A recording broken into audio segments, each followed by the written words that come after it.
Batereji bagunanga tuji tumvaji yija éveil patriotique Congo makambo iyo njo maneno bwalu bajigema bwala ya imambo o mama yo inzi ya imambo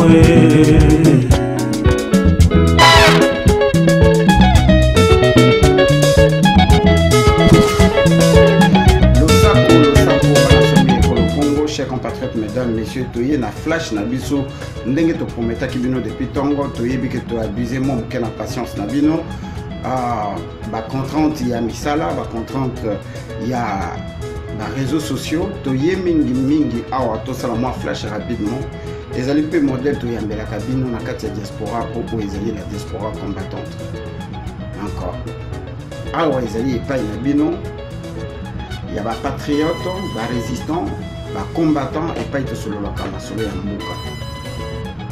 Vous allez la veille ya jour J.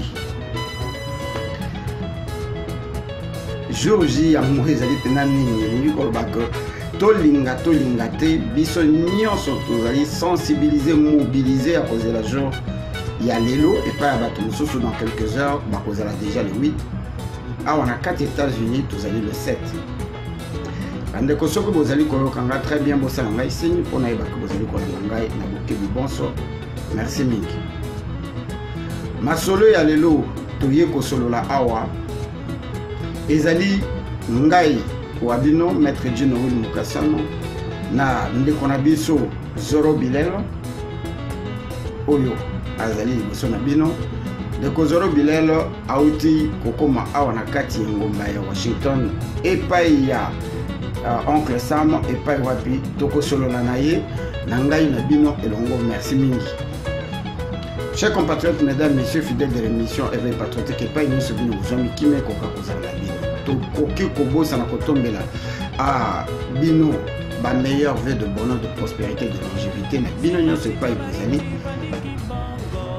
simplement parce que vous allez côté de ma pona Congo na ba oyo nyonso ba fêter anniversaire na bango to souhaiter bango bien de bonnes choses et surtout joyeux anniversaire. Na bande kona biso babungisi vi na bango mama Sylvie, mama Marie Sylvie babungisi ba vi na bango pa nyonso famille na yo ezu matanga na tina République démocratique du Congo.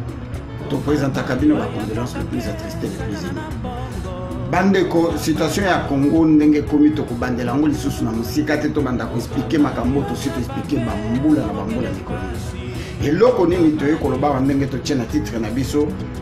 Est-ce que le lot n'attend donc dans 2 heures, dans 3 heures, toujours comme à 8 Hippolyte Kanambale Joseph Kabila a représenté Dauphin Naye, Sozi Naye, to akoye la biso crocodile. Pour nini na lobi crocodile. Parce que tango maréchal Mobutu abandaki ko kende to belelaki to lobi oyo nyonso akoki koya. Aya me maréchal Mobutu te. Et tout le monde a toujours. En 2006, Tolobi, non, il faut aller aux élections, sinon tu peux légitimer les occupants. Il faut que dans l'élection, tu peux bengana bango d'une manière, na procédure démocratique. Tu peux bimisa bango proprement pour accuser bisoté. Tu légitimer bango lisusu, bakeite. To considérer clic na bango nyonso to komi na ethnie Rwanda ya ba tuti na kati ya Congo. Na 2011 ba résistant ba patriote bandeko nyonso ba mibenga ki ba combattant o ba décida o ba lobaki mboka na biso ezaka sur l'occupation to kokenda kana mupaya na ba élection te bango nyonso ba s'arranger na mulongo lokola ba formi to kende. Non, français bimi hein.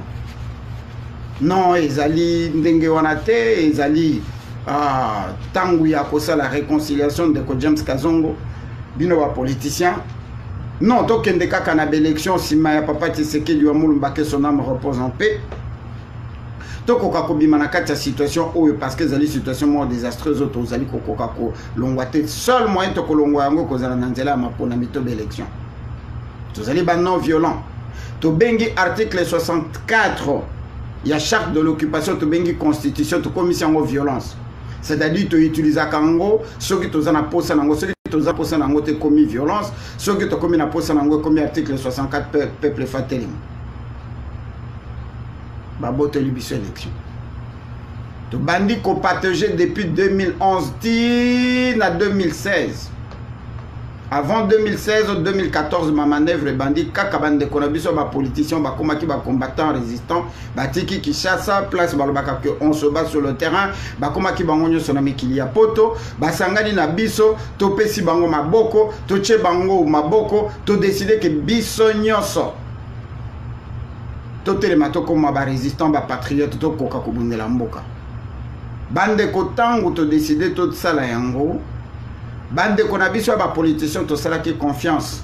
Oyo to poussana ki pembe na bango pour ba jouer pont entre biso na Kinshasa et pas bande konabiso bazalaka na Kinshasa.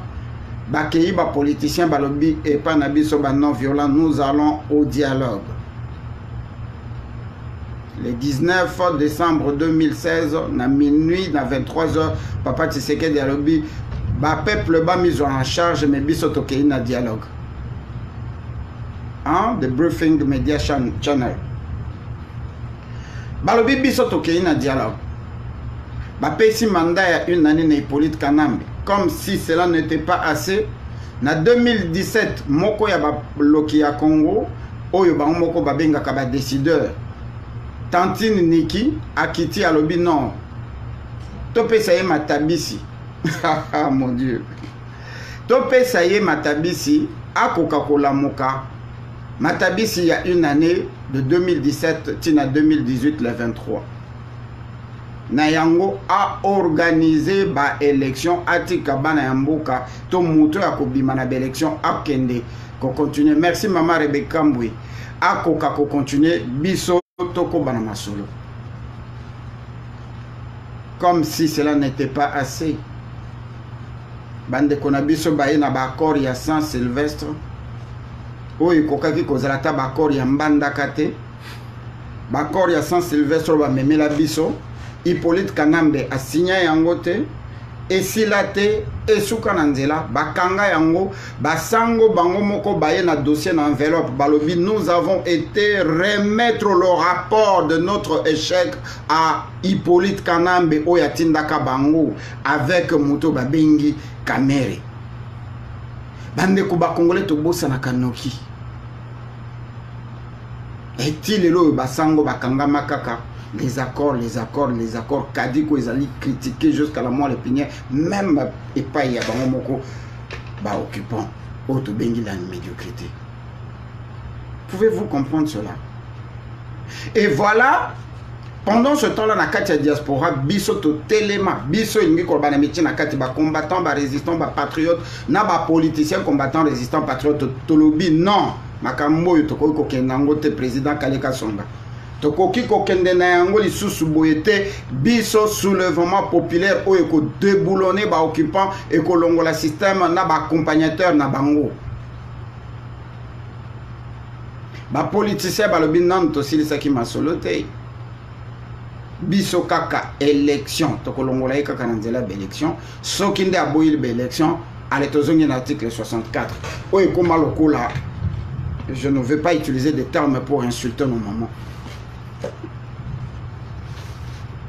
Et voilà silence moko ngaye pour nanga na observer que silence moko to ralenti moko et koti na kati ya combat na biso to bengi la résistance parce que biso nyoso to kangi maboko siko tozo frotter maboko na sens nini bola nanga bien to yebisa ki bango to yebisa bango ke simbate ba politicien ba ka te mato mangongi ba kolabo to yebisa bango ke simbate siko total ndenge ba beta mie ala botika ko seka kasi biso ba congolais to lo ba bongo faut lire mino kanjang makas ba sentir to yebisa ki bango ba kende ba ko beta mie ba ozongela biso donc biso to tiki musala na biso ya kubundira mboko ya ko s'organiser ndeko ari bosenjo ya ko se structurer ya ko telema ya ko yeba na moment oyo tozali considérer la diaspora la plus active na moment oyo ba politicien bazali ko jouer jeu ya ba occupant na moment oyo ba politicien ba la kisi biso que c'est une opposition d'accompagnement ou ezali ko accompagner système bazali ko kende ko pesa tant na Hippolyte Kanambe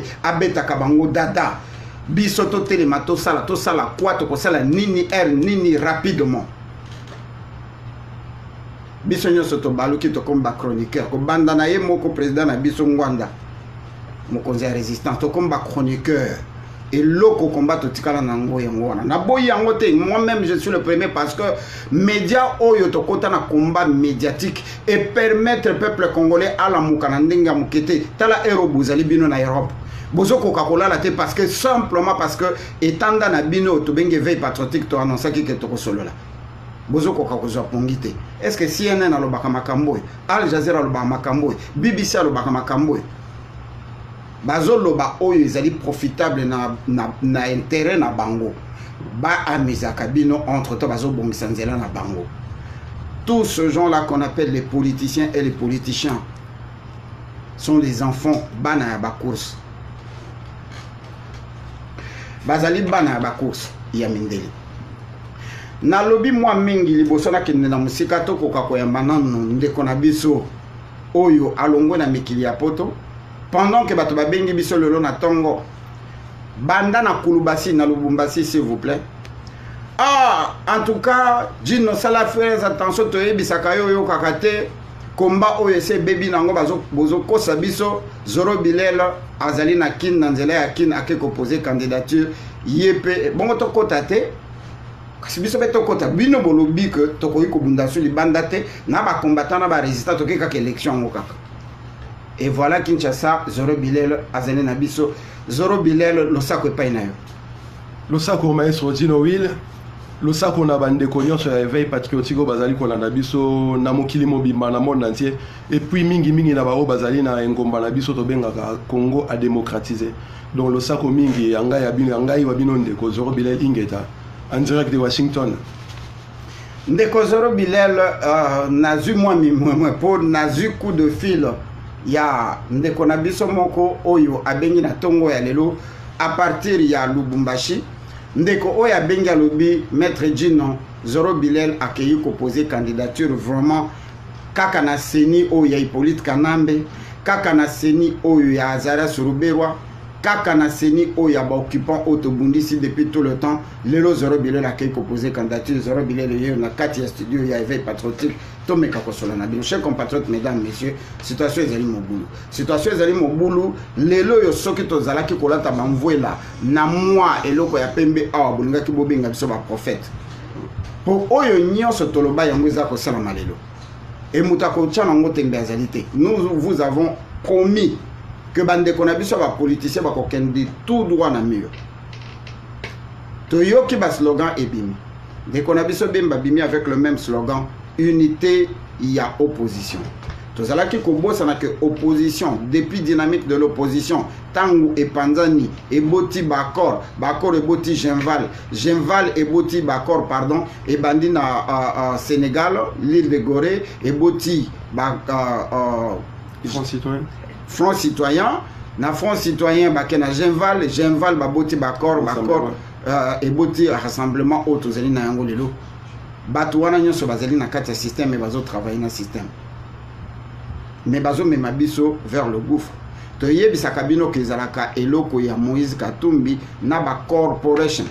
Ceci na bango ezalaki batia mwana na bango oyo azali mundibu soki juif na mutu ya mboka na biso po bakoka kopiye mboka na biso calmement na kati ya projet ya mondialisation. Et vous allez difficile na kota na ba détail na ba émission nyonso to sali na suka awa parce que le loto yambine de ko kozala malobana yi. Chers compatriotes, mesdames, messieurs, tozalaki koloba que biso to boyaka unité te.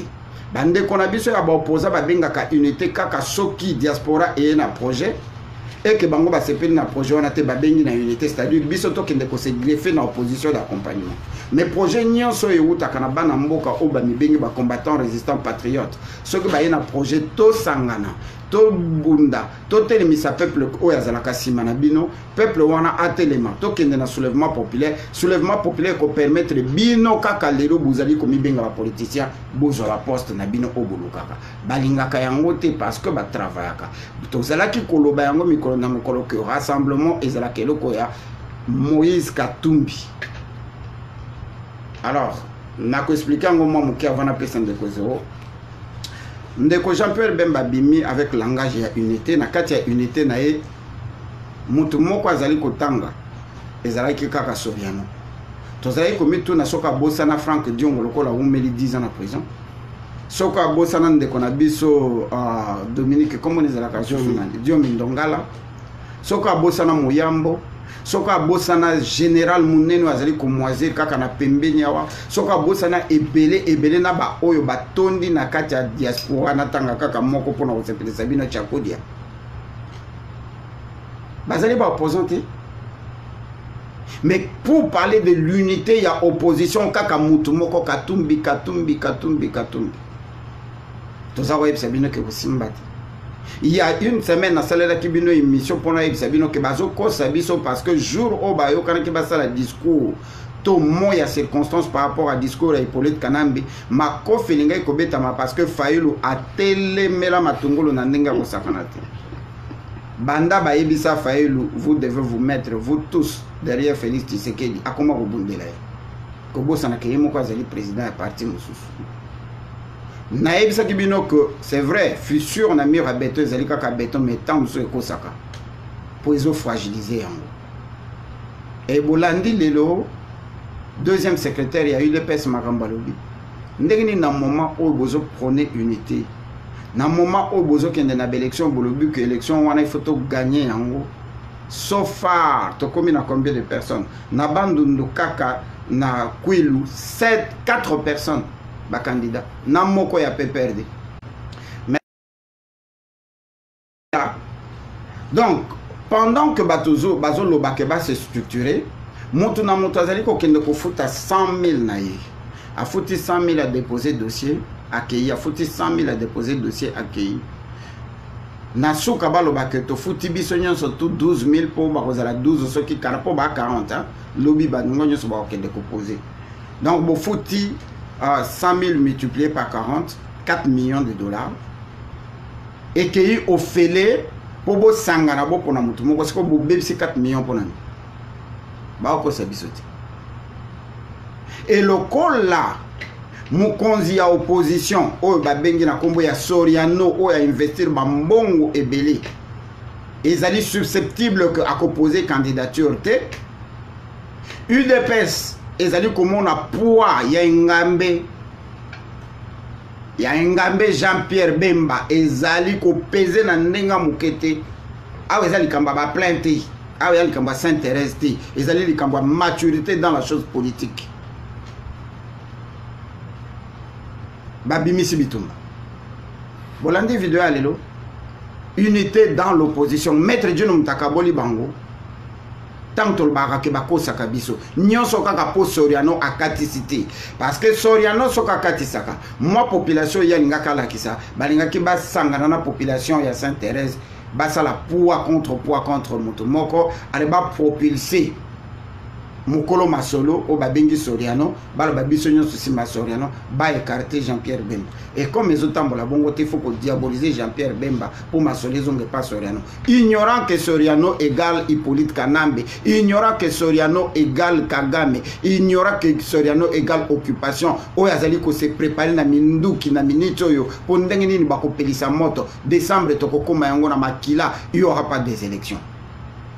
Nangi ko sala conclusion te tokeye pa nande ko na biso Zoro Bilel merci vraiment welcome na KTV patriotique solo la bande ko na Matondo mingi maestro Gino Will en tout cas peuple congolais il faut bala mukala pongi tozali ko belela yango na ba minoko nyonso to banda ko loba yango to répéter yango nyonso la situation que vit le Congo aujourd'hui n'est pas un problème politique et sa situation mon côté que to kanisake na ko kena mapona minde changement ekoya Congo est à subir occupation et Obiso s'auto-identifié depuis 1996.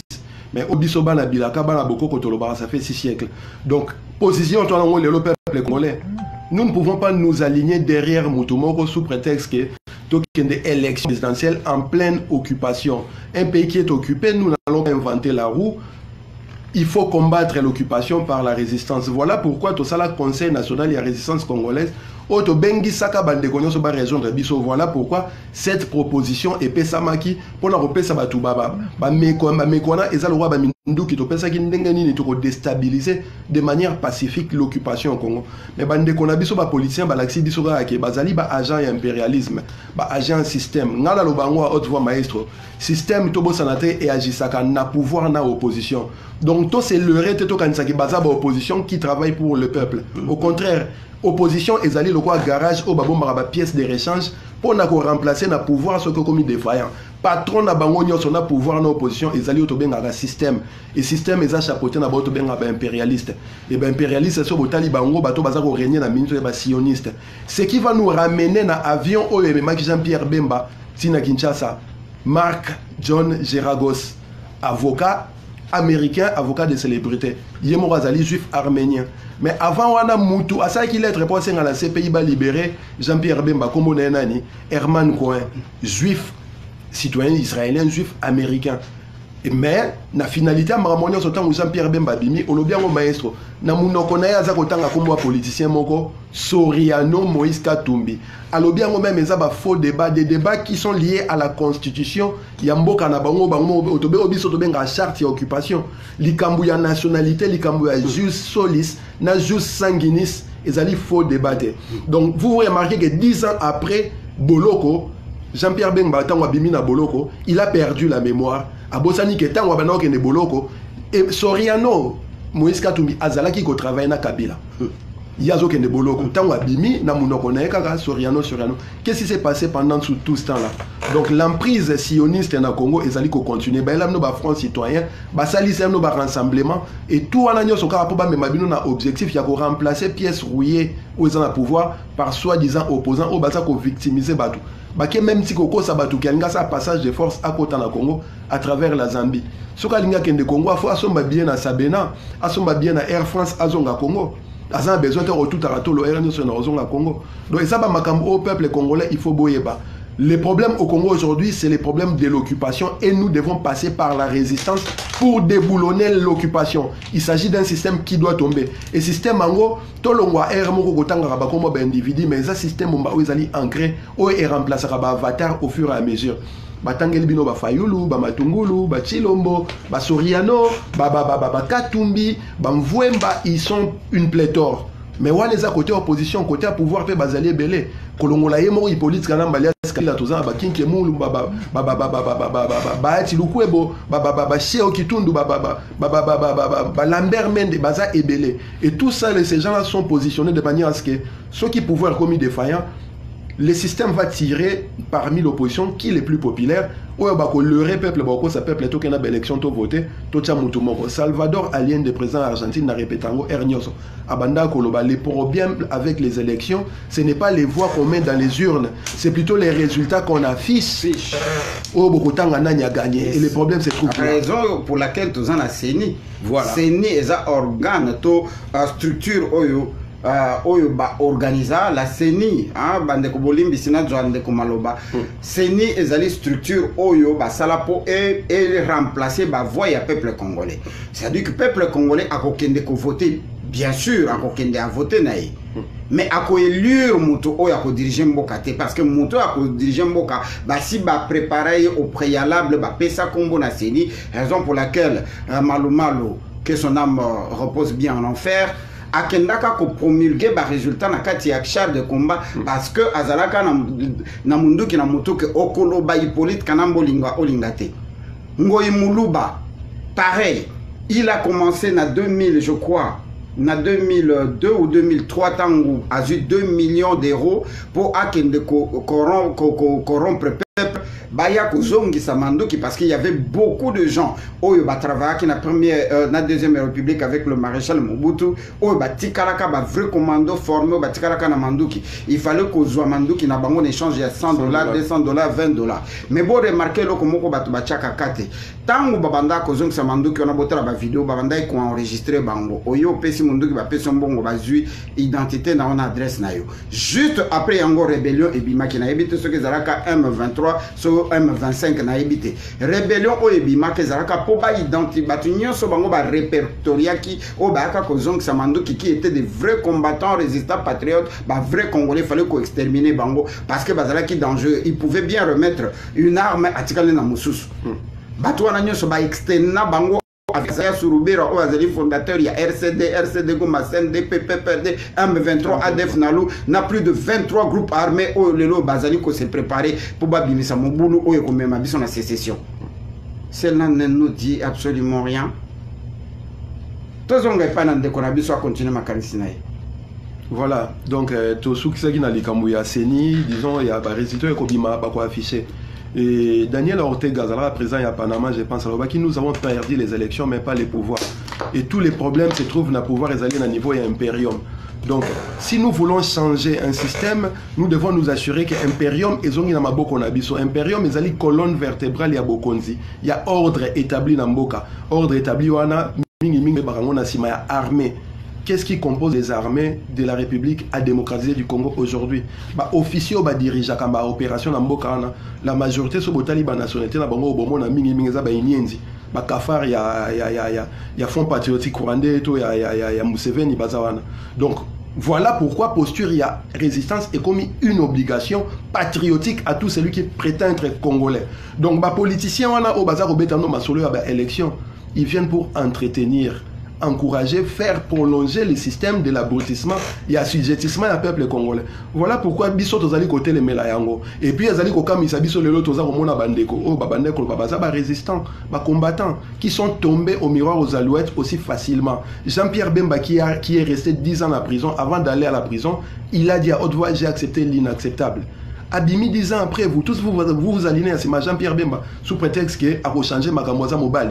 Vous oubliez que Jean-Pierre Bemba a perdu la guerre à Kinshasa en 2017. Et au moment où Bamno Azasuna Minduki était, Minduki Wazalaki Nangoze, Minduki Aba Ougandais. Et ce sont ces Ougandais-là qui soutiennent les pouvoirs en place. Donc, Tozon Abatu, Tosali Lamitou, Nabiso, Babongo, Nabiso Sala. Na minute où Tozan a besoin, c'est que le peuple congolais a mobilisé et puis a la ferme et catégorique. Il faut que les savants à haute voix, ils doivent s'aligner dans la résistance pour libérer le Congo. Nous ne devons pas nous aligner dans la logique qu'il y a élection hypothéquée. Oh, déjà, tu as gagné. Déjà, que Nanya la vainqueur, peu importe, ça. Parce que le pays est occupé. Le système qui dirige le pays, ce n'est pas un système qui. L'impérium appartient au peuple congolais, mais l'impérium appartient à un système. Et biso toza na obligation à voter les misabatu. Yango toza koloba ernyos résistance ezali évidence. Et évidence wana ezali ko imposer même na bande ko ba politiciens ba rejoindre biso. Voilà pourquoi tous les travaux de SAP et Salamaka na diaspora pour na ko démoraliser, ko démotiver, pour na ko fissurer même autobenga combat na poto. Ce sont ces politiciens là qui sont venus acheter bande ko na bango ba massa na bango ba pesi na bango ba pesa bongo ba sala fissure ya combat batusu balanda ba taliban ba koma batu chilombo batusu bagenda kota Moïse Katumbi batusu côté ya Fayulu batusu côté ya Mukwege etc. alors que l'objectif de la combat c'était de déboulonner le système au Congo. Et s'il fallait yakocha mokonzi ya biso moko o biso toropona to bi bon parti ya lelo maître Regino dadi bayola bokomi bakonzi ya mboka et non suivre des gens o to di place ba outi te mutuna makolote to landa ba ona sima. Donc infantilisation wana ya peuple congolais et surtout on a zolo ba bande on soit combat ya résistance et ça pas si mingi. Donc tozo ngabatu tozo ba responsabilité na biso parce que nous devons être les leaders que nous voulons pour le Congo. Donc yom toza kotala ngai zala na prétention que yom to kobik samboka na Congo koloba nga te Jean-Pierre Bemba to kobik samboka na Congo parce qu'il a été au pouvoir. Il a été au pouvoir, il a excusez-moi, il a baisé avec le système, il a baisé avec Kabila. À Prometa, le 30 décembre, le 30 juin 2005, ceux qui bobimi na balabala na faire couler les sangs des rivières de sang na Congo parce que na Kabila. En 2001, guerre de 6 jours, quand nous parlons de l'occupation du génocide, viol, Jean-Pierre Bemba est l'un des acteurs où il faut que la barre y a justice populaire pour s'expliquer. Ndengani na kene ko copuler na ba Ougandais ou babande ko occuper mboka na biso. So ibozo na temela makambo na boke ko tuna Antoine Gonda. Antoine Gonda azalaka muta Jean-Pierre Bemba na pouvoir tango Antoine Gonda temela Museveni. Qu'est-ce qui s'est passé après? On a eu la tête d'Antoine Gonda et on a changé veste naï. Donc makambo na peuple congolais faut la mukabo comprendre que bino mo ne boza ba responsable. Donc yango tozalo roba beaucoup na maturité politique, bolonga na masse populaire, beaucoup ma masse critique. masse consciente pour beaucoup de peuple. Parce qu'un vrai peuple, c'est le peuple qui réclame ses droits. Et qui applique ses devoirs à la lettre. Et devoir na bino peuple congolais, le zali ya ko sauver mboka wana. Et non ya ko s'aligner na bato bazali côté kamboka na sima système. Le pays est entre les mains des impérialistes et des sionistes. Et nous avons besoin de la majorité des Congolais pour na toko isa système wana o ezali ko kamboka wana depuis toute indépendance mais depuis le 16e siècle, le 14e siècle. Et depuis toute indépendance, il est là, change à chauffeur, mais les problèmes restent les mêmes. Kasavu boalaka na mboka wana, Mobutu asala coup d'état. Laurent Désiré Kabila aya, Hippolyte Kazali lelo. Qu'est-ce qui a changé dans ces Congo-là en 50 ans d'indépendance? Au contraire, le Congo a régressé de plus de 3 siècles. Tout le monde a un Moyen Âge. Donc, il faut parce que le peuple est resté abruti, le peuple ne veut pas prendre ses responsabilités, le peuple ne veut pas s'assumer. Au contraire, le peuple a se comporté, le roi masse populaire, le roi a mouton de panurge, donc c'est ce qui se passe maintenant. Tout le monde est en train de s'aligner. Au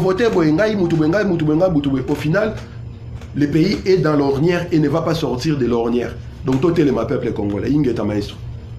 Ingeta kokende musika te zala na biso wana tozali kaka na yo na ngina loba boye awa yo oye bande ko nazala kama baluka ntangwa na minute na zongi nano maître Djindo na tuna na mamutu na yo ko betela biso ntangwa awa ya résistance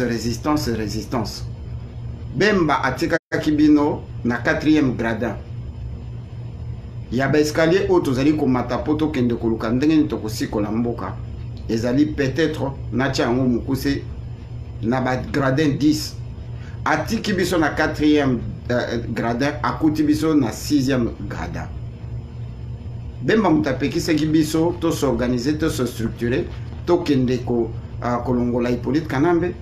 Bemba mutu apekisa ba résistant ba patriote batu nyonso ba bima banda to bima oyo bakota na kati ya mai bakoma mabanga oyo bakota na kati ya zamba lokola bandeko na biso la frappe bakoma banzete leki na biso Christian Malanga bimi awa asuka na mupepe na yebi plaza komate ebele ya ba président to bimisi awa na kati ya diaspora so na bandiko tanga bango misusu ba prometa ki biso ke bakozana na Kinshasa bakende ko poser ba candidature soki bazana na kati ya avion na minute na yebite. Qu'est-ce que l'occupant, qu'est-ce que le politicien, qu'est-ce que Bemba a fait pour apekisa biso to koka ko progresser to koka ko kende liboso to koka ko kokisa o ezali posa na biso to zelaka nini baya na mulongo ba koti na mulongo po bakende to eloko nini oyo biso to sali o esali que place bazali ba moni que non soki to koti na mulongo yote mboka na biso ko beba. Donc biso to zelaka bango baya vers biso to zelaka nini poto sala musala na biso du moment où ndeko zorobile na ko tala na miso na lobi baloba na biso tozo sala ya biso ya ko accompagner système bino bo sala ya bino mais kana ko ya no la lelo penza toza na face à face na moto na wana matondo mingi maestro Dino Will batika biso na 4e gradin ngo lobi to comme na 6e gradin, ce qui veut dire que évolution za ko salama tozali ko avancer peut-être toza ko sala ngona vitesse o bato bazo zela biso te to sala yango nazo bandela yango lisusu biso to bundisa ka système mobimba système o toza bundisa yene mtagenda ko ba Bemba azora ba Katumbi azora ba Chilombo bango nyonso ayaka hotela bato na lobi yango za miroir aux alouettes ba yango wana donc bato baza ko kendelo wa bazoba na kati ya combat tozala yango. Je répète encore, nous avons un problème dans la population na biso parce que la masse populaire non ba komi critique te non ba komi politique te non ba komi conscience te pour te transformer ba comme un peuple ouais ba droit na ba devoir na biso auto télémaka une portion il y a diaspora auto téléma et ça parce que nous avons pris conscience il y a ba enjeu au ezana mambo kana biso ba politiciens au bazar ko bimalelo bazar ko loba bazar conscient ba enjeu on a sauf que ils sont au service de ceux qui saignent le pays. Baza au service là-bas. Donc quand ils viennent, Bachembongo, Tobandaka au salato, ça la CNRC à maestro. Nabeta l'islam parce qu'ils ont répondu à la question. Na 2015 temps où Tolongoli Tshisekedi dit président de la République, nous avons eu l'idée, il y a au Sanga, Nato Sangsaba combattant, ba résistant sur place moko. Tant que tu as union objectif, tant que tu as comme la CNRC au salalelo. Tant que tu as union, tant que tu as un front citoyen en salamakité. Tant que tu as union, rassemblement dans le salamakité. Donc tant que tu as une vitesse na biso parce que bayeba ki bato le roi bako ici Tshisekedi et que bakom ko se réunir bango ils vont devenir une force. Qu'est-ce qu'ils ont fait? Ils ont lancé Moïse Katumbi nakati ya je aye asombi bato ya peuple mokonzi tomona bango bakoma kokumisa Moïse Katumbi alors que biso tokanaki tosala musala biso moko sima mikolo tomoni bato musu bakomi bato ya muzitu bato musu bato ya sindika et dispersion na bato ya Chilombo bakei et c'est ce qui fait que toza na stade wana ozolo balelo à 6e marche mais escalier yango tozo matizaka na 10 marches tikala tamsu na 4 marches tamsu pe tikala na 2 marches yango somo na pa tamsu pe que système a commis na distorsion azana ngo siko akomi kotuntuka bemba bako bimise en urgence na CPI pour aya kotia libaya pour na endormir batu bien. Donc biso toza debout et le moment où toza debout ndenge Kadhafi bandoloba nous allons nous battre jusqu'à la dernière goutte de notre sang. Ceux qui na kotika la ngai moko maestro soko kotika la yo moko ceux qui maestro Jackson Kalonji kotika la ye moko maman Marie Sylvie Donja okako kotika la ye moko akosala musala wana. Nous ne devons pas désespérer, au contraire nous devons rappeler les membres bateau toza na bango en ordre poto kenda liboso to kokakosika musala oyo matondo mi maestro la zone selo leloba. Merci mingi ndeko na ngai mitune silite mais tokokima mbangu na Australie epai wapi tokokende kozwa Maître Jackson lokola ton kombo etangami awa toyo kana no Maître Jackson losako epai yozali patriote Maître Dino nazali pe kopesa losako na elima na ngai personnel patriote Dadi Zorobilel na bandeko nyonso oyo bazali présent na éveil patriotique ya lelo na ebite soki nakoki kokenda juste par motuna ya suka oyo otuni elima patriote Dadi Zorobilel pona meka kopesa mwa makanisi na ngai avec permission na bien entendu.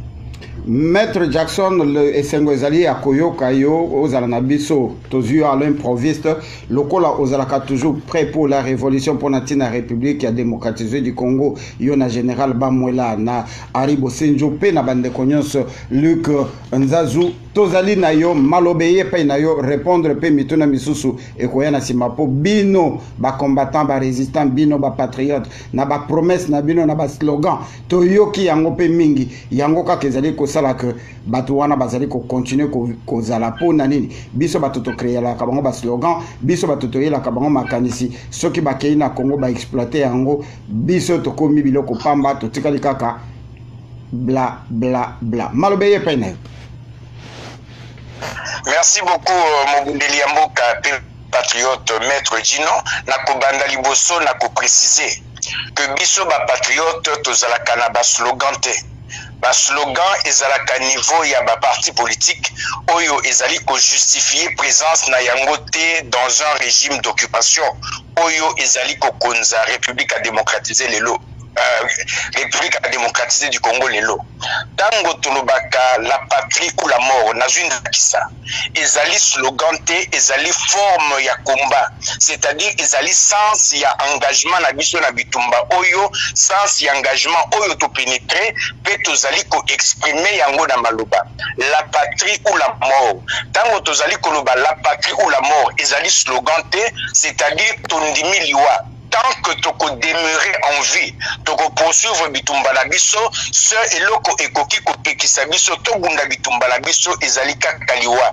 Donc c'est une forme de combat ezali slogan te ba slogan ezali bisika boka kabazolo ba le peuple d'abord maboko pembe na ba bozo ba mosusu oyo ebimaka précision na linga ki na apporter yango wana. Dans les patriotes congolais tozali bato ya slogan te to affirmaka sens ya engagement na biso sans y a serment la biso ou to l'a pas devant peuple la biso parce que tu se considérais comme ba soldat ya patrie. Na motuna otuni mon éliment personnel patriote Dadi Zorobilel na koloba que Jean-Pierre Bemba atika kibiso na 4e akoti biso na 6e tosali eloko te tozoze la ba rejoindre biso. D'abord Dadi patriote Dadi Zorobilel a précisé yango malamu tozali ko bunda contre tout un système. Tolobaka souvent que nous n'avons pas à lutter seulement contre la chair, mais contre les esprits méchants dans les lieux occidentaux. Chair ezali représenté par ba occupants Rwanda, Ouganda, Burundi. Naba collabo traditionnel, naba collabo oppositionnel.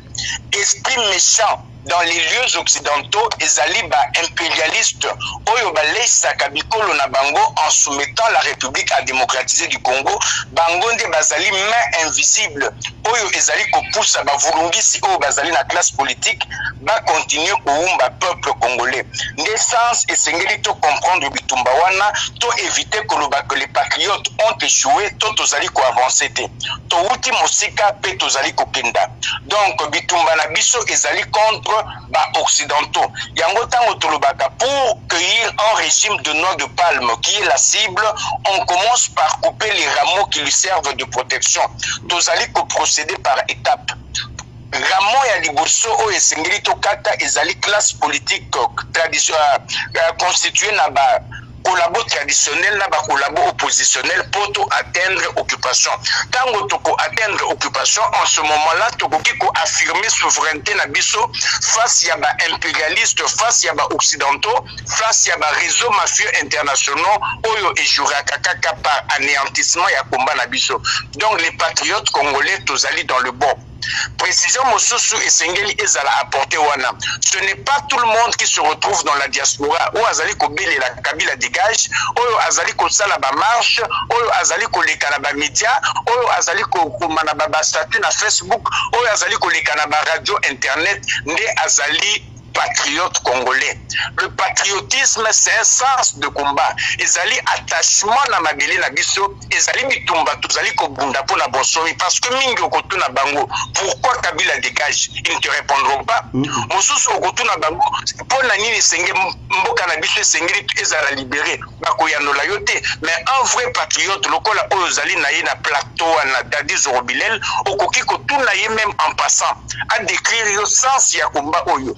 Discours hier à contenir au commun que maman Marie-Sylvie Donja a se retrouver dans le discours wana yomoko patriote Dinoïd au se retrouver dans le discours wana maman Animi Shimba na ba Jean-Louis Lokassa ba se retrouver dans le discours oh esika ya koloba ezalite esika ngala zali mais oyo ya ko bimisala monoko na ye okomona ke ko rencontrer sans engagement na biso na kati ya bitumba oyo tozali ko bunda tozalaka koloba yango po omona ko topusani obimisi lisolo ya Jean-Pierre Bemba Gombo na landi elima patriote Dadi Zorobilel auti kupanza ye mais tootaki koloba yango kaka na émission na yo awa ba kolabo nyonso wana oyo baye kokabola diaspora oyo ba se servir na bato ba pénétrer sans ya combat oyo te lelo bazali exposé to poser problème ça fait maintenant un mois tozali kozela ba juriste ya UDPS ba juriste ya MLC ba juriste ya UNC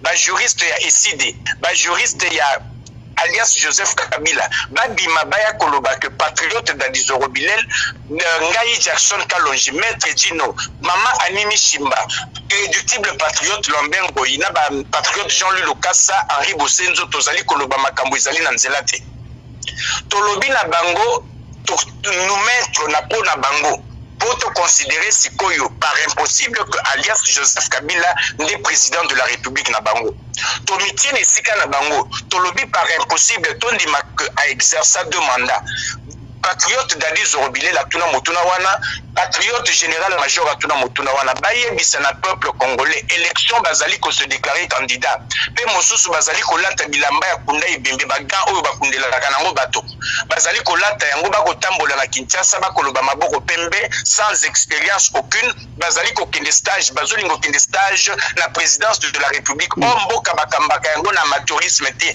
bakambaka yango na expérience na connaissance tango bazali ko kenda bitumba wana tozali ko tuna élection bakei bazali ko violer article 73 ya constitution na bango bazali ko violer pe loi électorale na article 102 ya constitution na bango article 73 ya charte na bango wana na 102 ya loi électorale et le dit que le scrutin pour l'élection du président de la République est convoqué par la commission électorale nationale indépendante 90 jours au moins avant l'expiration du président du mandat du président en exercice. Ce qui nous inscrit dans la logique oyo ya bango.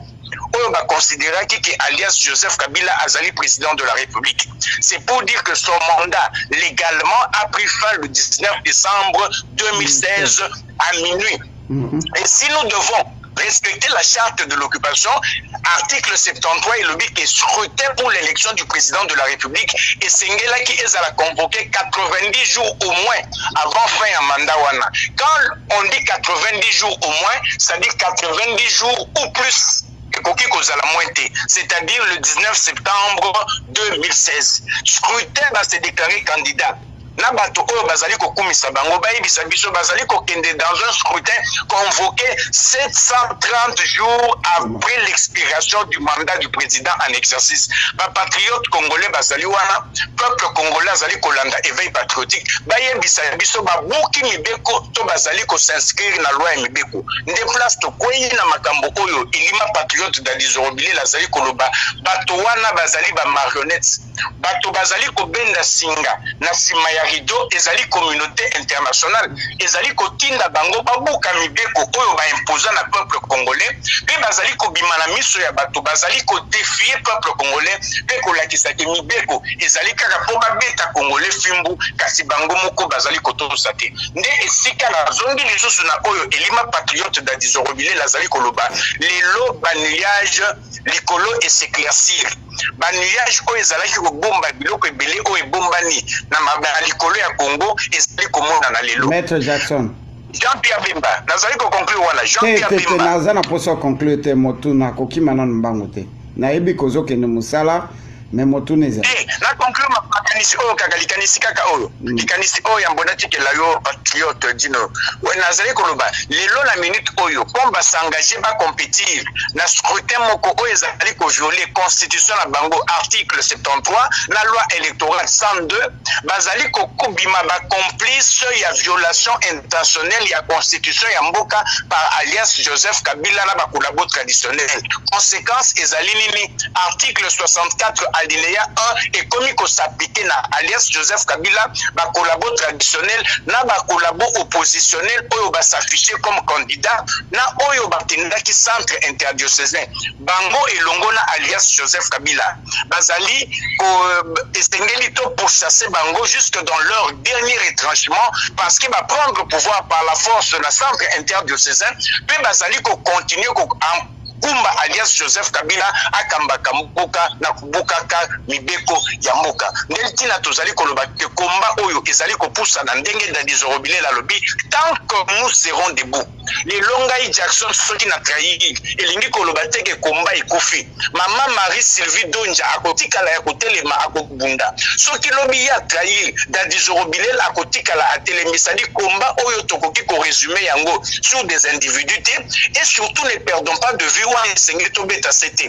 absence ya instruction oyo to déplorer na kati ya République démocratique du Congo ezali ko caractériser pe ba congolais oyo bazali na diaspora ils ne sont pas différents la ba congolais oyo bazali libanda la grande majorité ne comprend pas pourquoi bazali au front de ce combat un peuple qui n'est pas instruit ne peut jamais être fort absence ya instruction wana ndezali ko pesa impression que diaspora est l'ennemi or diaspora est l'ennemi parce que les patriotes sont debout.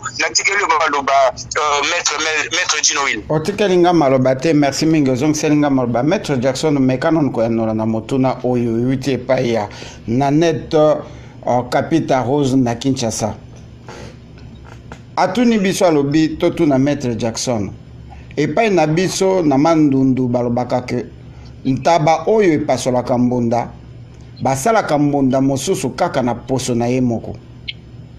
Naboy na sembola ndeko na biso Bemba asalaki mwa erreur to asalaki erreur moko gigantesque oyo ekuta ba vie ya bato ebele na parcours na ye ndenge tolobaka ke lifelope paradis akaka na mokili akendaki kofuta masumu ya 10 ans na makambo mosusu oyo peuple akanisaka kasala oyo ekokaki kosala te entre autres la phrase mystérieuse qui n'a jamais été réellement expliquée j'ai accepté l'inacceptable abimi alingi sikoyo azonga na kati ya masolo alakisa que l'inacceptable wana koki kobongola yango a décidé que akende na kati ya masolo wana kaka lideso oyo ndenge balaba Kenya moyo bebisaka lideso ezala ko be na kati lokola si akota azongi na kati place asuki saka makambo pour peut-être akoka ko changer yango. Pendant que biso toza ko résister, apeki si biso to résister te.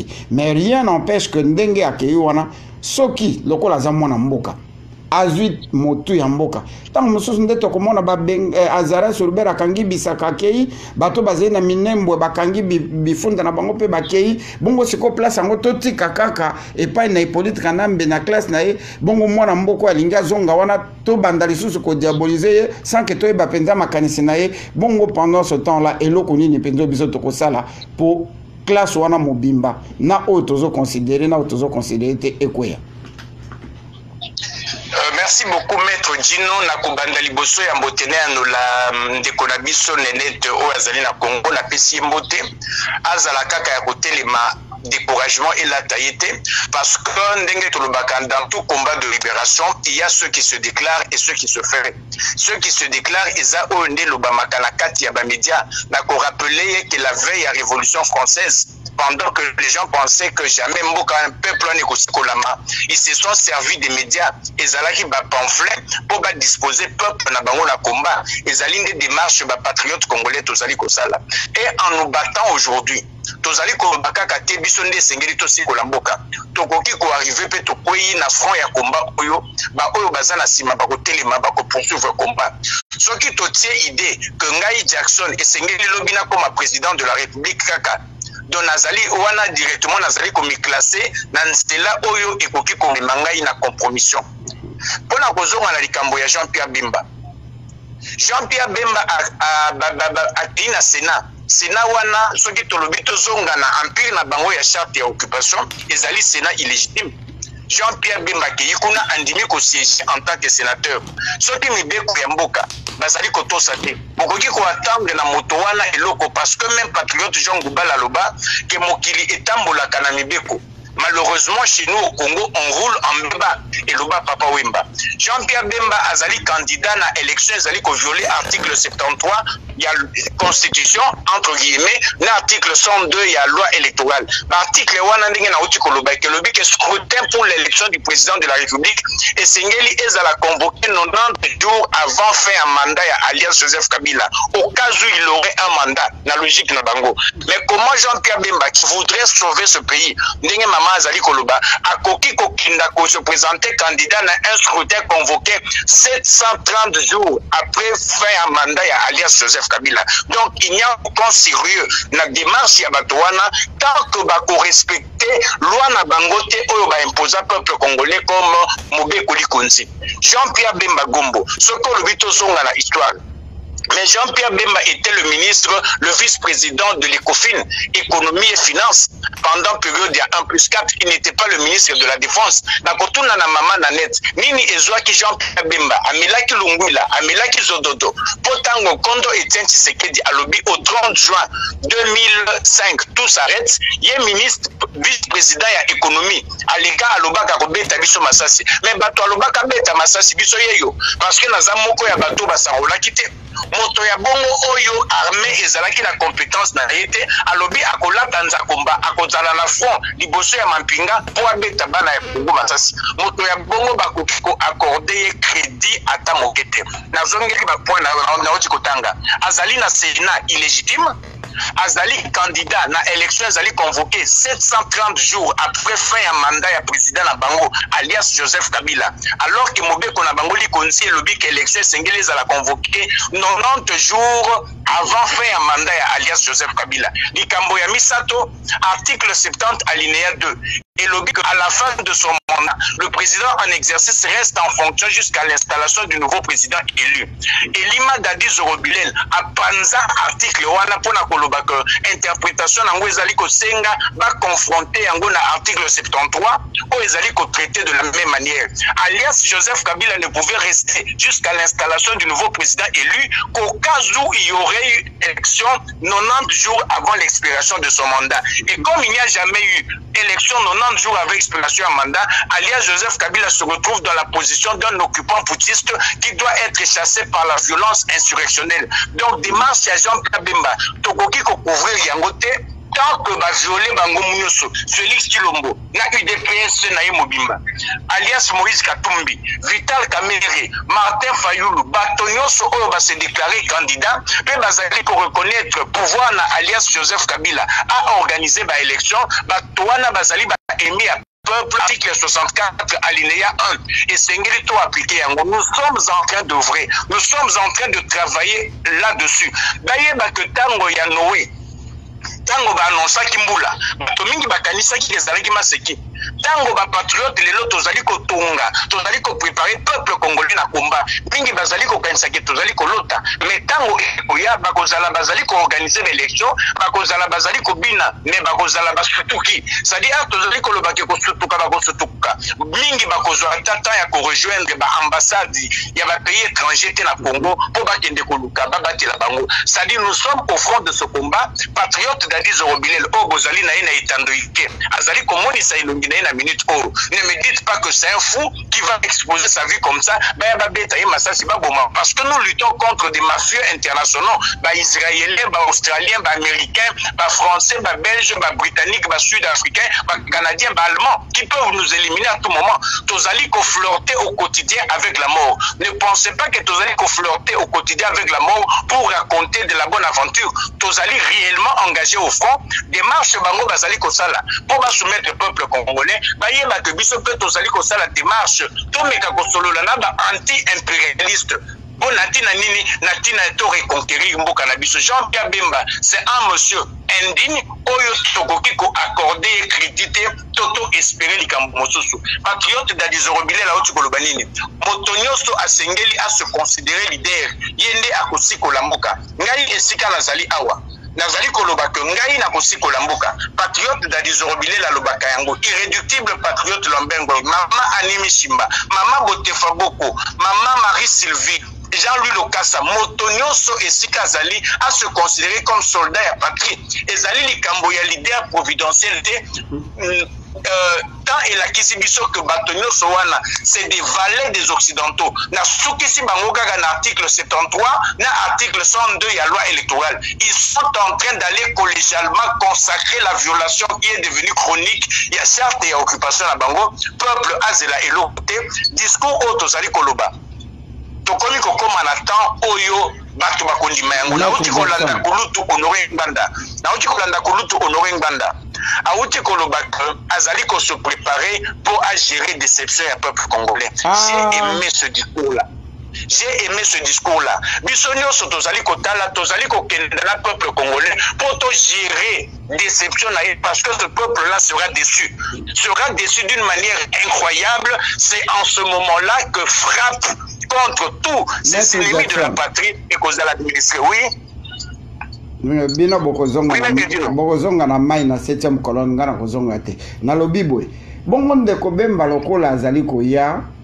Alobi que tango azolongwa kina sala ki interview alobi akei ko solola na bato mosusu tango mosusu na kati ya projet na ye ba combattant ba résistant Dadi Zorobilel yeyo bakenda ti na CPI tango bato bazali ko kende ko telema na CPI ko déclarer que Bemba abima bayebaki te kazalaki politicien biso to koma ba memo on a été déposé des mémos moyena tanga ba place ezalité pour da kosenga que Jean-Pierre abima bato bakenda kotala ete na CPI o babengi ba combattant résistant ba patriote ngana yebi bazali bakenda babetela mbula libanda malili pour Jean-Pierre abima c'est-à-dire que bazali komona que tozali pe na posa ya bato bazalaka na kati ya système tant mususu leo soki lelo babimi to sangani na bango e kopesa étincelle mususu kaka moto yo zali koloba ki alobi que alingi a frappé la frappe mususu zali kobotama ongana na yoki yango te bongo soki ye moko akei kokutana na Bemba basangani yo koboya kokende na ye po asangani na Bemba oyo zali ko considérer que azali déjà déclassé nazali kozonga lisusu na oyo na lobi mokili etambolaka na mibeko. Jean-Pierre Bemba a défié peuple congolais. Que reste-t-il encore à ce peuple? Soki loi oyo bazali kobetela efimbu.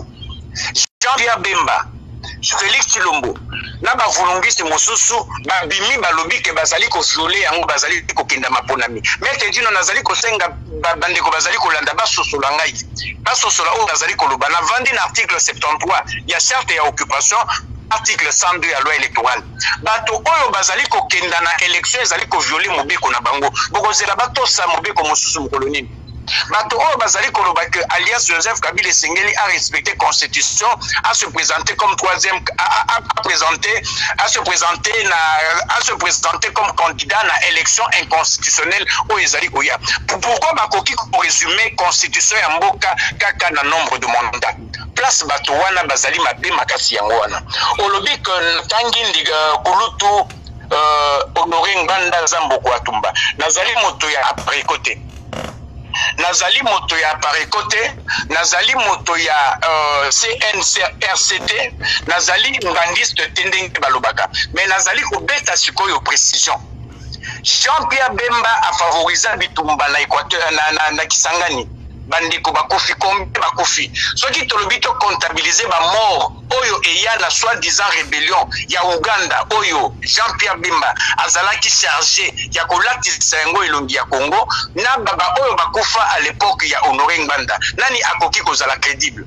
Comment nous pouvons accorder un crédit na Jean-Pierre Bemba oyo azali comptable ya ba massacre ebele et puis abima la télévision menaça bomabiso to lukato sacrifier Kulutu Honoré Nganda. Kulutu Honoré Nganda a reconnu avoir travaillé avec le maréchal Mobutu.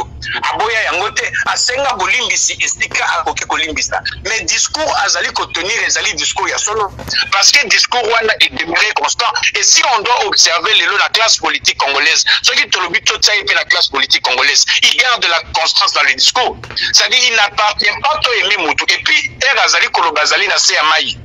Mais la libération du Congo n'est pas le fait seulement de Honoré Nganda. Libération à Congo, c'est nous tous qui devons nous impliquer. Nous ne pouvons pas être là à attendre que Honoré Nganda Bimana et Balé, aucun ne libéré. Il nous a donné l'information. Même la Bitumba Oyamasa, si la guerre est commencée, pidjou. Information et Zalaka arme et Aliboso Batubatu Servaka. Honoré Nganda ne nous a-t-il pas donné l'information? Oui, il nous a donné l'information. Bisous Koto Saleliango information. Nous commençons à débattre sur des politiciens. Des politiciens qui ont montré leur nocivité, la bonne marche à Mboka Oyo. Est-ce qu'il est encore temps vraiment tout Mekako sacrifier? Je conclue par là, tout sacrifier. Nous avons vu Pierre Lumbi qui a été sanctifié, alias Moïse Katumbi, Azali comptable, il y a un massacre na Katia Katanga, il y a un disciple à Mokongobila, Jean-Pierre Bemba, guerre ya Kisangani, Wandana, Uganda, Bundana, Congo, Atumba, Nambanda Kanagemena, Atumba marché pendant que maman Bazali Koteka, Abouaka Obi Kuyakuna, il nous a menacé, ça dit ces gens-là ne sont pas crédibles. Tant Lukato engagé polémique sur Honoré Ngandate, tant que son discours demeure constant, et c'est le même discours que les patriotes congolais, tous allez contenir. Honoré Nganda, la libération du Congo, ils ont fait de mon côté, il appartient à tous les patriotes de s'y investir, et nous sommes dans le bon, la base de la Merci mingi. Lilo banawe ya suka na peuple congolais landio na pokwa lelo totika yoke musala. Ouais, lilo bananga ya suka na peuple congolais nazali koloba.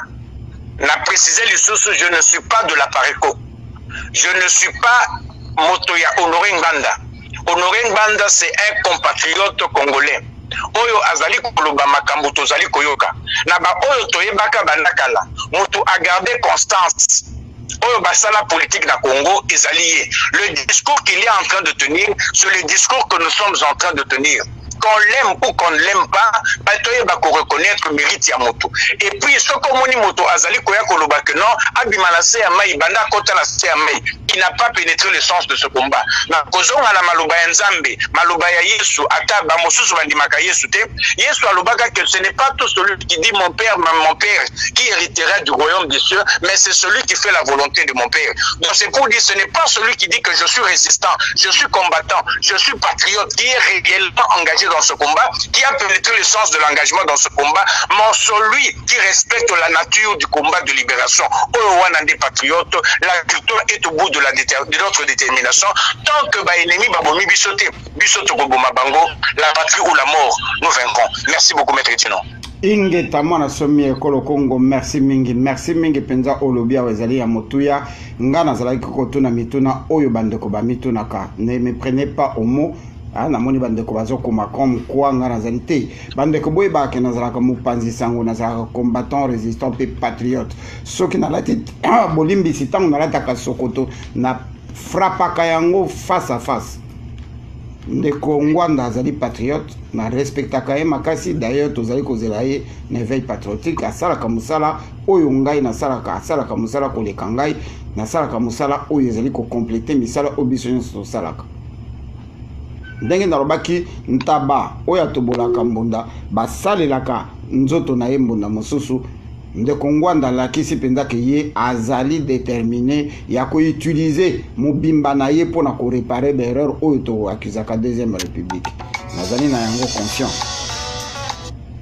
ndenge moko mpe nazali koloba ndeko Jean-Pierre Bemba akotaki na boloko oyo abima nango na kati ya makanisi toyebi te azongaki na Congo po alakisa popularité po alakisa ke akoki lisusu kosala quelque chose oyo ezali na nsima ya motu na ngai na yo toyebi te na kati ya bato ya lobi akokutana na bango nano akutani na barésistant bapatriote te nano apesi bango merci na kobundo babundela ye te nano aremercie bato bakendaka kokoma bamemo basala bademonde te Jean-Louis Chimbalanga mon grand frère oyebi makambo oyo tosali mpona bitumba oyo ndeko Miesezuel bademande oyo tokenda kobeta baporte mpona koluka ndeko wana bima bomonaki biso na Eman Cohen oyo tosala mingi bayebi yango te tolingi baeffort wana nyonso tosangisa yango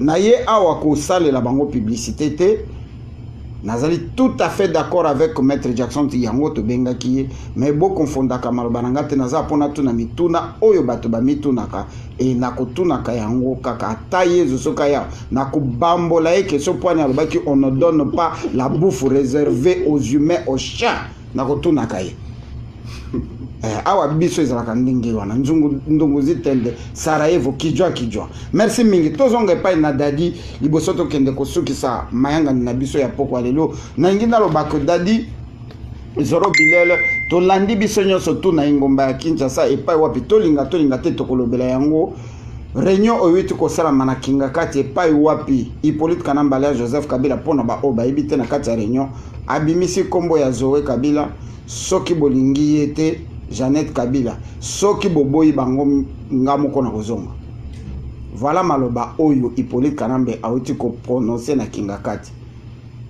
botu na ngai te soki bolingi bo traiter nga lokola bobenga ka ngai kolabo oui nakenda ko lukela bino ba information I don't give a damn about what you guys thinking to ana posa information Hippolyte Kanambe awuti ko loba na bango et pendant qu'il était en train de dire là Aribo Senjo tango azalaki koloba yango King Mulumba a se démarqué à Bimi. Accueilli qu'on posait candidature comme indépendant. To alingi kolo la kisabiso que PPRDP et Kaboni. Tozali na bato na bangote. Mais to bete la bango ata mwa lisolo na to mekana ko eba po pe plaza na posa ko eba. Atondi en éveil patriotique po eba mwa ba sekeli. Chers compatriotes, mesdames, messieurs, carte ezali ya kosakanate parce que na minute ndenge tolobela kibino na émission tosala ki avant-hier guerre ezali ya east west na kati ya guerre toza ko benga east west lingi koloba que eloko to benga ki la guerre froide a déjà recommencé et comme on avait prédit que troisième guerre mondiale est risqué et banda na situation ya Congo tozo kende na yango ndenge wana.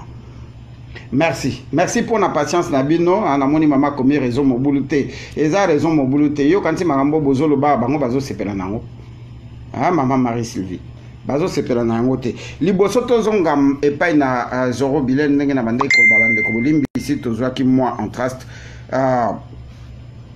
ndeko Henri Bosenjo tokopesa yo mwa maloba liboso tozonga parce que so tozonga epai na dadi tokozonga lisusu epai na binote émission na bino ezali lobby Bobo sanate le tozali mardi tosali oyo avant goût ya émission à lobby po tokozala wana bino ti 3h du matin so bolingi po toyeba eloko nini ekoleka penza na kisasa ya veni kankelani mama kave banjo merci mingi tokei epai na ndeko Aribo Senjo toyoka ye momuke et puis tozonga epai na Zoro Bilele.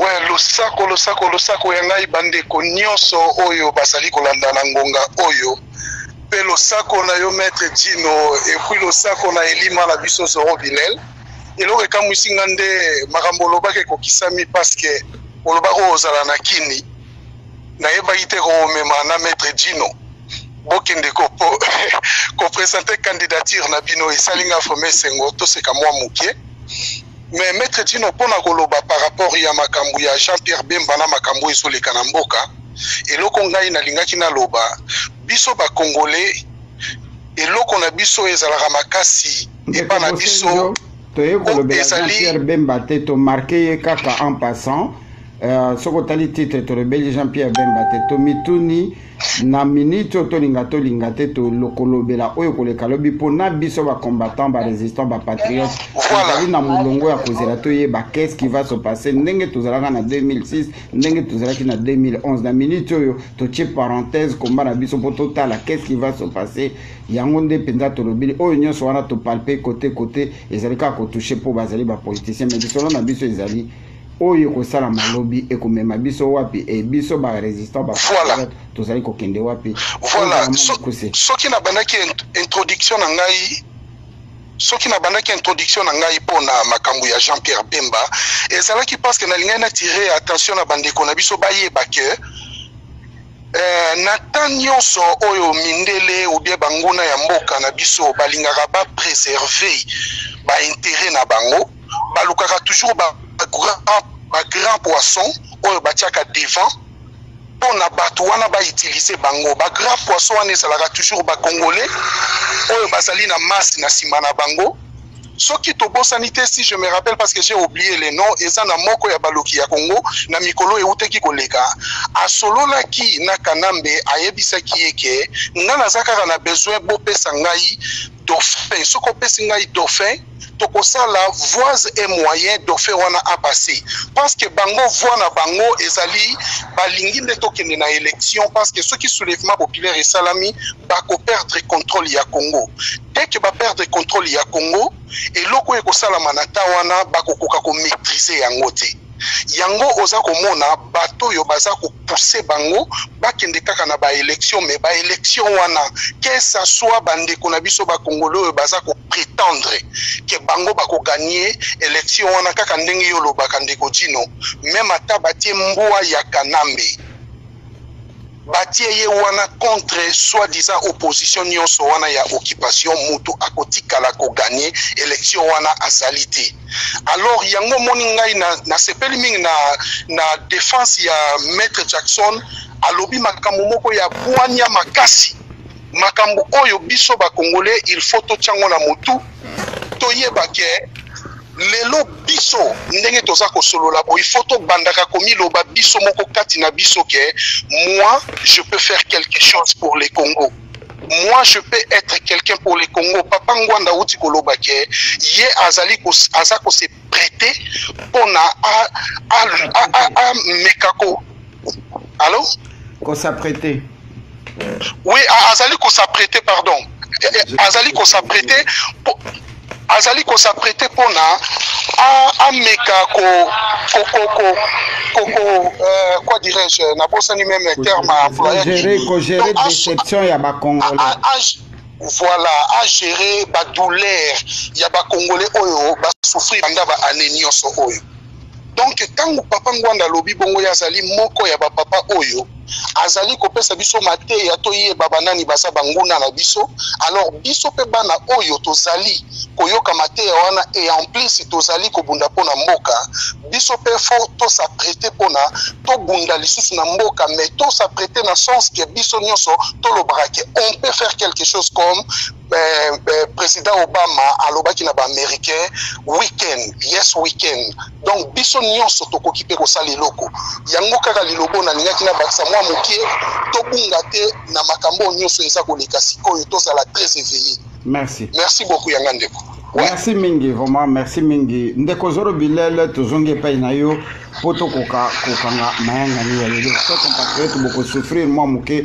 to sala yango mwa mbangu bo parce que tozali kobonga pona lobby tozwa ta ya kobenga na Kinshasa to yeba eloko nini koleka na cadre ya information tokozala la page tokomeka kosala banalise tokofongola émission na biso lobby na 15h30 to 21h30 heure de l'Europe poto koka vraiment moto na moto azo ata 2 minutes 3 minutes apesa makanisi na ye poto yebi penda ndenge koleka te. Hippolyte Kanambe ako présenter Dauphin, Hippolyte Kanambe ako présenter Mboa, Hippolyte Kanambe ako présenter Crocodile to ekozala suzi na ye to yebi penda na noté. Pourquoi tozali kotalela yango? Parce que to linga te to telema te to reconnaître yete. Hippolyte Kanambe na ba opposant et accompagnement bazali nano ko konza mboka na biso o bazali ko préparer yango malembe po ba mema biso na insurrection oyo ko kata katanga avec Moïse Katumbi na complicité ya moto babengi Paul Kagame. La guerre oyo s'est creusée to fissure oyo s'est creusée to érosion oyo ezali ko salama entre Museveni na Kagame bande ko bozongo à la légèreté. Parce que na conférence moko bité koleka wa il fallait Hippolyte Kanambe na Kagame bango nyoso bakenda kité. Na conférence wana ba français ba bimisa ki article balabaki que c'est parce que ils ont prévenu à Museveni que Kagame alingaki akoi sa vie naï. Donc tension penze ezali bozongo à la légèreté ezo soloma ezako soloma na ba couloir minene. Tension penze ezali. Alors tension wana yango esali que Museveni a se rabattre na ba américain. Parce que Museveni nde ba américain ba contacta avec Tony Blair pour y aya kokotisa Kagame na kati ya masolo mais Kagame alekeli. Donc c'est que je comme ça. Donc c'est que je suis en train de dire que nango mwambango parce que le col est sali boye kala mingi tete ko ya kokatana. Bandeko bozali ko komelanga boye bakinga nazo mona te mutu azali pembeni ya moniteur ezali ndeko na biso Zoro Bilel nga nazo mona iloko te la makambo nyonso bozo koma je ne sais même pas qui est en train d'écrire qui est là dedans nazo mona te bolimbi sanga penda. Donc je suis en train de dire que fissure wana o ezako s'est créé entre Kagame na Museveni yango nde place entre guillemets bandeko oyo bazali contre le système oyo ezali planté pa na biso ndeko général bamwela oyo ezali planté pa na biso bato oyo bazali ko travailler na président Trump bakota na kati wana nangani si tobetaki yango awa ngai na monsieur Zuel na ndeko na biso Jacques Matanda bokende na ba video 8 koleka bokoyoka ba révélation tosalaki tokobandela yango awa te. Donc masolo ezobeta mapenza ya solo oyo koyi kozala entre guillemets ekoki ko permettre ba Congolais ba souffler moi moke mais tout en restant dans le système. Yango tozo bundela système. Donc groupe oyo ya Nalzala Claire, groupe oyo ya bandeko na biso Herman Cohen na sima ya Trump wazali conseiller à Trump en matière africaine en particulier à Congo. Bazali ko saisir une opportunité wana pour ba poussa na pembeni ya Museveni bakoka ko changer makambo et ça n'arrange pas moto babengi na kombo ya Kagame. Alors Kagame yé na Soriano na Hippolyte Kanambe baningi ba accélérer machine de manière que ba mema mboka na biso na balkanisation rapidement.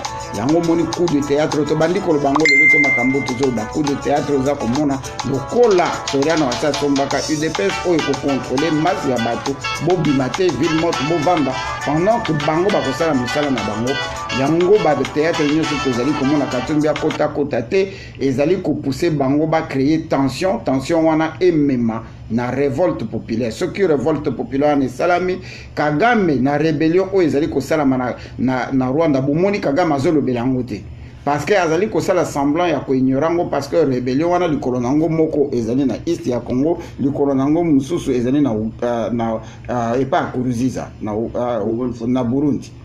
Donc à temps opportun soki na Katanga et chauffé Kagame akolobako akoti lisusu na Congo pona koya kolanda ba rebelle wana or en réalité aeko tia poids na Soriano de manière que basa la sécession katangaise soki babeleli sécession katangaise moto babengi azara sur bero akobeta shita sima a se retrouver na ye na moto babengi Vital Kamerhe na East na ko fongola parenthèse semaine prochaine na kobeta na kozalanga moko na ibsabino que moto babengi Kamerhe bomona kazala kana misolo a voyageaka azana makamuto a salakate. Il a vendu la terre de notre pays pour 25 ans. Je vous donnerai le détail au défier moto nyoso akocha tembe na likamboy. Il a vendu la terre, Mabele Nabiso, il a vendu la terre pour 25 ans. Place Bazako exploité par une minerie. Bengani Bande Konabiso, Nyosubola Nangabia. Bande Konabiso, wana Nakotanga, etni wana Nakotanga yango na émission. Tango Bengana Kibango, place Oyo Bango Bakendaki ko vanda, na libanda na savane. Tango Bazako Timo la toilette, Bazoluka Mai, ils ont trouvé des minéraux. Bakei ko siégé Bango. Kagame akenda kuna sala discours alobi que aye ko chape boyebi Kagame awoteki na East kala mingi te awananti ane parce que avant akenda ko chape entre deux ethnies Lukuta akenda ko identifier place au babengana ka bande ko na biso ba moni ba minéraux mususu. Il a fait signer des contrats de 25 ans na mindele. Ah ndeko soro bilel vraiment nakoya ko fungola lisusu ba page mususu tozonge pa inayo okoka komema biso tina suka ya émission ale matondo maestro Dinoil donc toza kosenga toza kobelela mingi bande kona biso ya résistance bande kona biso ba congolais o bazali un peu déboussolé na mambo eza koleka lelo na mboka Congo ba perdre espoir parce que Bitumba nous avons une lutte multigénérationnelle donc Bitumba oto kenda ngoti na suka e ndenge maestro Jackson na otikolo basiko oyo akokweya batumsu ba hôtel ma ba continuer musalana et le travail est en train d'être abattu comme il se doit malgré toza kozwa bakal et face vis-à-vis à système et puis vis-à-vis à bavatar na bango oto bande ko cogiter ko fanda na bango sika moko ko réfléchir ensemble mais nous continuons à faire le travail yango pezo ça ki ngalo na déplacement awa il y a encore 3 jours nazaki bloqué na frontière Angleterre donc lelo nazali awa dans 2 jours na se déplacer na ok place mususu toza continuer musala donc message naza ko passer mingi na bande ko na renaissance du Congo donc bazala à côté les bande ko CNRC nous voulons de l'ordre donc nous allons remettre de l'ordre on est allé message subliminal na ba oyo ba ebi pona na lobby yango donc toza ko zonga po tozonga sa kimia parce que le problème du Congo est devenu tellement sérieux que je pense que biso batuya génération sika batu un nouveau monde il faut tous ba responsabilité na biso et bato toza bon ba divergence d'opinion ezali raison te ya kobukabwana ya koluka kobomana soki ndenge nini soki ezali pona bolingo ya mboka poto sikola mboka wana ba divergence wana ezali bienvenue parce que lumière ekoya wana mais bato tozali kobeba na bango ezali bato bazali na compromission soki na kabila te na système te na ba oyo bazali ko sala ke peuple a enseigné voilà bango nete bokaboniza ko salam mais mingi conseil national de la résistance congolaise makambo ezana donc bande koto resserrer ba ran na biso pona to e ba ko sikola mboka message na laki nango mingi yango wana matondo maestro.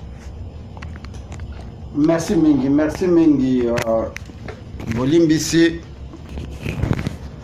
Merci mingi ndeko na biso Zoro Bilel, merci na bino nyonso bolandi biso na poko ya lelo bande ko Bolimbisi bokomona ke tozali ko sala penda ndenge to sala ka d'habitude te nalingi bozwa impression te ke naza ko boya ko pesa bino maloba tozala kana écho du patriote pe na micro populaire sangu to sala ka écho du patriote to yambaka bandeko tozwa ka mutu moko en passant bemi balé po bakoka ko seconder mais to sala ka émission unique mana mutu to yambi.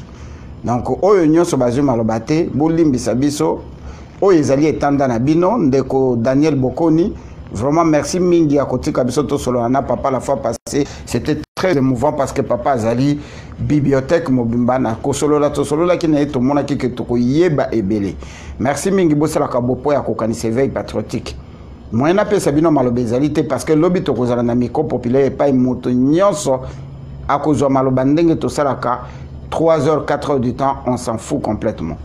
Likambu ya Dauphin, ya Hippolyte Kana Mendege na weti koloba. Etali bisote. Bandeko etali bisote parce que tozo lobelango pour ezana sujet et information. Ba politicien o balukaki bako silisango. Bako mona ndenge baza ko utiliser bango lokola mapapa lokola ba sous-lieutenant. Bako utiliser bango ndenge wana lokola ba éponge ba chiffon lokola lilala ba pressé et paf nango ba boaki bako suka bango nyonso na ba poison na bandiki la parce que ba sakani na peuple congolais Kabila sakani na bango. Vous êtes en train de mettre de l'argent ba 100 000 ba 100 000 ba 100 000 bolobi unité bolobi bozo kende na élection pour boboto la pouvoir et pas Hippolyte Kanambe alors que bozo ko sa peuple boyebi que boko suka na transition avec Kabila.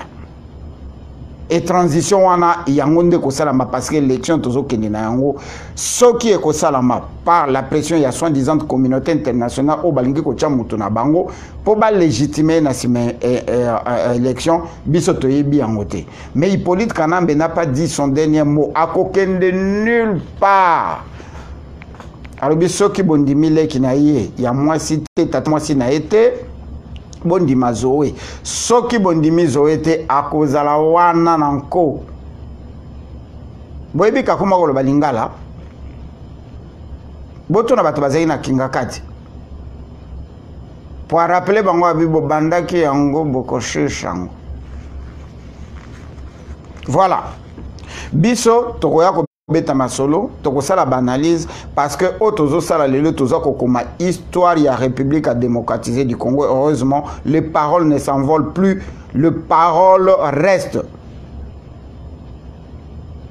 Etikali libela tokoki ko boude tokoki ko loba nakati na biso tozali ko setamiser tozali ko tala ngai na kosenga bino ba résistant ba patriote na tindi muto akoma politicien te akende kolanda mais tokende pe malembe na ba ko diaboliser to concentrer combat na biso na ko diaboliser les sous-soutés to lobeli ba politiciens trop to lakisa que nous pouvons faire plus que eux bato na ba vanda kate ba lobela biso même menda benga biso les sous ba diasporité po ta tozali kokola bazali kokata tozali kokola to abanzeta mbila so ba kati biso te kokola te et maître Dieu nous vous a prouvé ça sur noir et blanc.